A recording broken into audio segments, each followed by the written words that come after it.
Have you ever wondered why in the Brit Chadasha, the renewed covenant, the New Testament scriptures, have you ever wondered why Yeshua, whenever he encountered a demon-possessed individual, 9 times out of 10, one of the first things that he would do was command them to be silent. He would tell them to shut up. He would not permit the demonic entity to speak through this person. Why do you think this is? Why is this?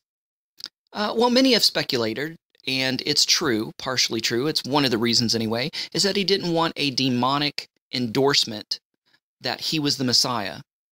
He didn't want the demons to reveal that he was the Messiah because it wasn't time for that to be revealed, for one thing. Second of all, he didn't want a demonic accolade, a demonic endorsement for his messiahship.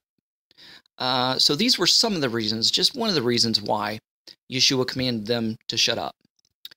I believe that another reason is that demons like to monologue. Just like villains in superhero movies and comic books, once they feel they have the upper hand, once they feel they have the hero in a vulnerable position, they will start monologuing on how, the hero is going to be vanquished and their plan will succeed and they're going to rule the world, and this is their evil plan, and this is why they're doing it, and this is why they're evil, and this is how they're going to win, and how they're going to overcome the superhero, and how their evil plan is going to destroy this or that, and how they're going to take over, blah, blah, blah, blah, blah. And they just kind of spill the beans and reveal their whole plan. Well, part of this is just a distracting tactic so that the bad guy can continue to get the upper hand and distract the good guy so that other henchmen can kind of do their thing and secure the evil plan. Another reason that bad guys monologue is, because they like to, they're prideful. They like to brag. This is no different than demonic entities. They like to brag. They like to boast. They also like to monologue and to kind of reveal their plans so that other demonic entities that are attached to them or under their command can kind of slip by your senses and your defenses and attach itself to you and to try to find the chinks in your armor so that they can oppress you or that they can control you in some way, form, or fashion. Have you ever been in the presence of someone who is demonically oppressed or possessed, and they just ramble and rattle on and on and on and on and on and on?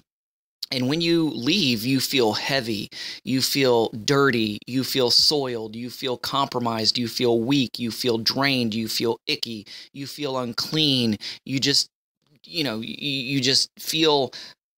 Basically, the monologuing is a demonic form of demonic diarrhea, spiritual verbal diarrhea. They're just spewing all their stuff on you and all their words. Why? Because words have power. Words have weight. Words have legality. And there's no bigger legalist than a demon. They will go. They know the Bible more than most believers in the world.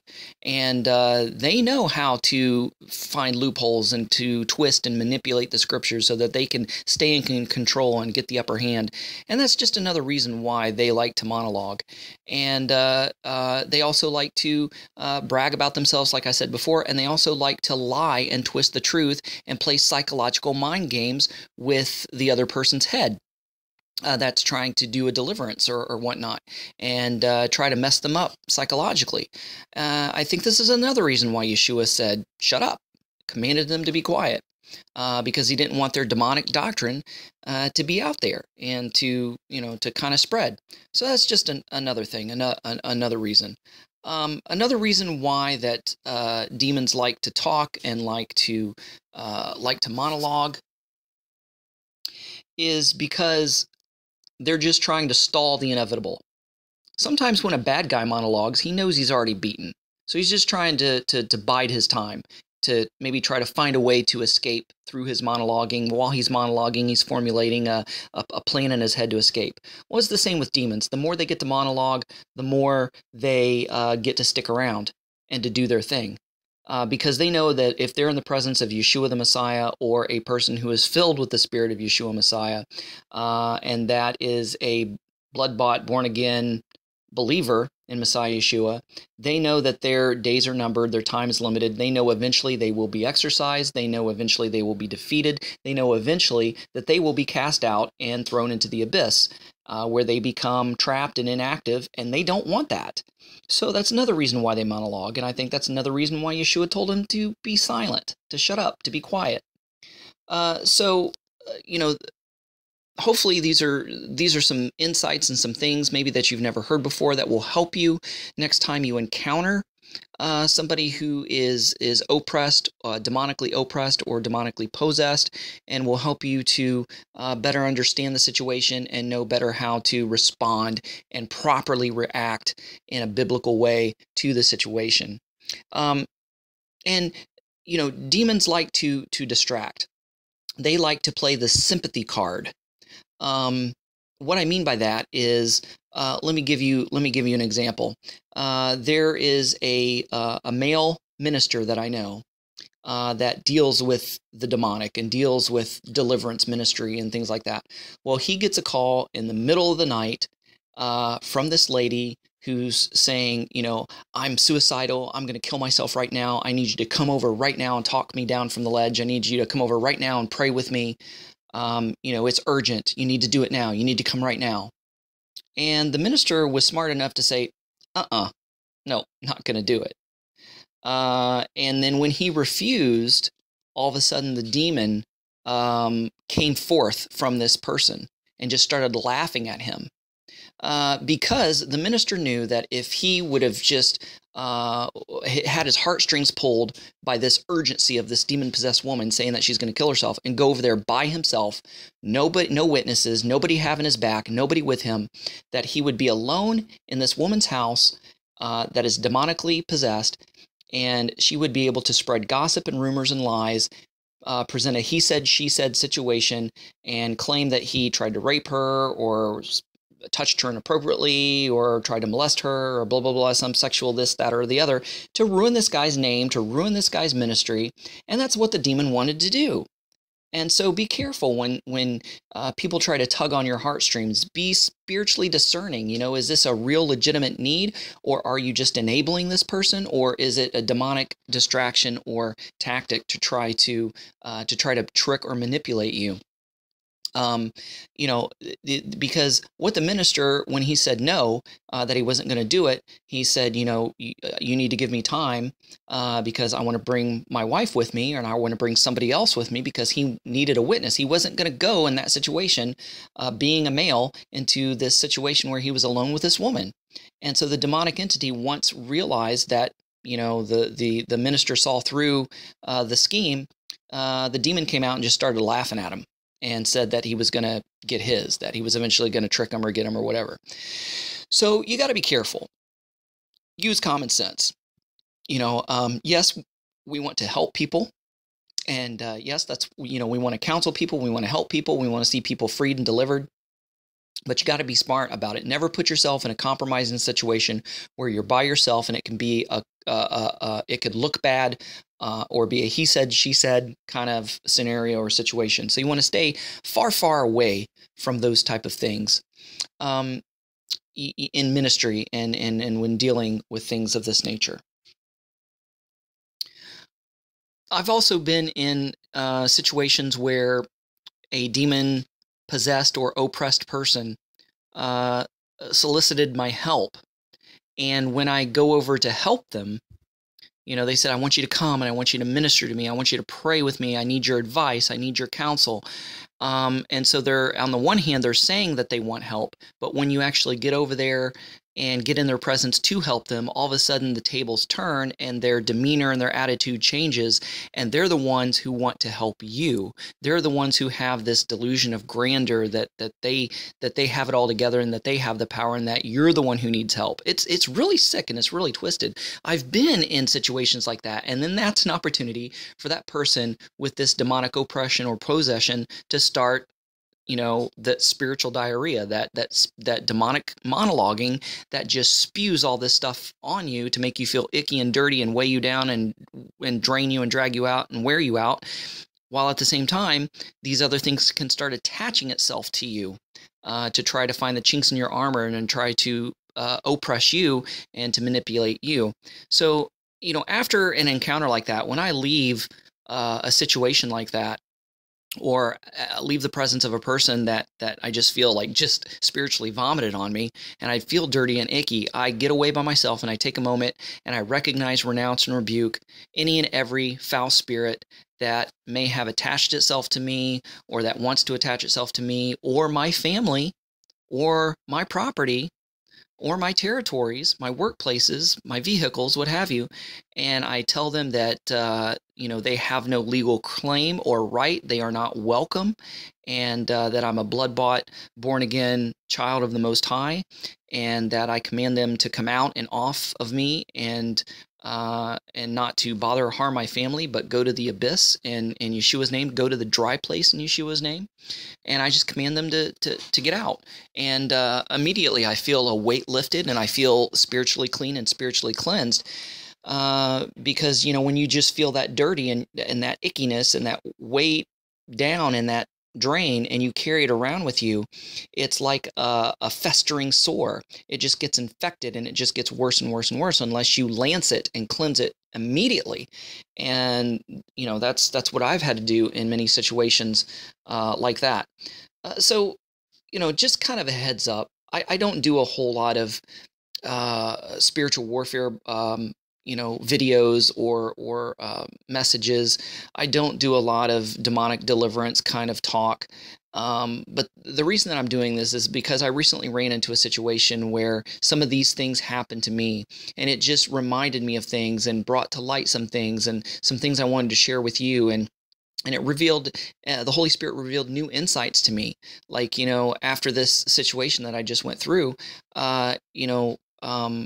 it's like I felt the Lord ask, why did Yeshua tell the demons to shut up?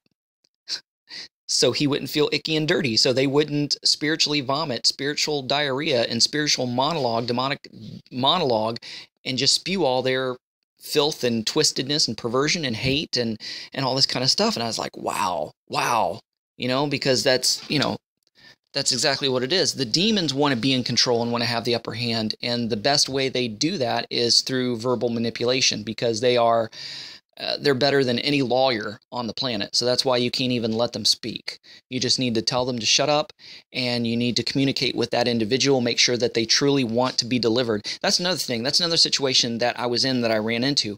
This individual wanted my help, but then turned the tables and, said that they wanted to help me. Which was pretty weird and pretty twisted. But I knew that I couldn't address that demon. I couldn't do anything with that demon, because that person didn't want to be delivered, because they didn't think that there was anything wrong with them. They didn't believe or think that they were oppressed or possessed. And so they enjoyed the spiritual power, or the illusion of spiritual power that they had, the spiritual insights that they had. They were the type of person that tried to find spiritual meaning behind and symbolism behind every single thing that happened. If a light bulb suddenly went out, they think there was some spiritual significance for that light bulb going out, not realizing that, well, light bulbs burn out sometimes. That's just what happens. They wanted to try to find interpretations and meanings to every single cloud formation and every single thing that's happening and going on in their life, and weather patterns and what have you.